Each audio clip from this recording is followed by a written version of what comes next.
శివుడు వాడిన అసలైన త్రిశూలం ఇప్పటికీ భూమి మీద ఉందని మీకు తెలుసా?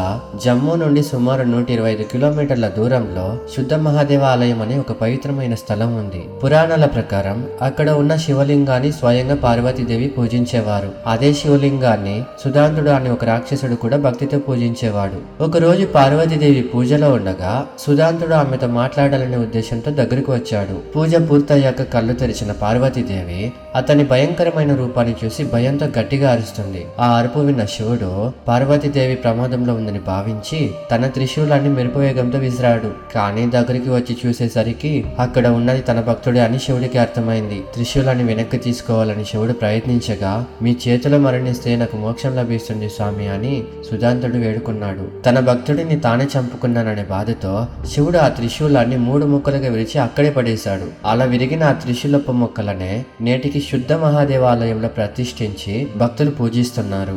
ఫ్రెండ్స్, ఇది నిజంగా శివుడి త్రిశూలమేనా? మీ అభిప్రాయం కమెంట్లో చెప్పండి.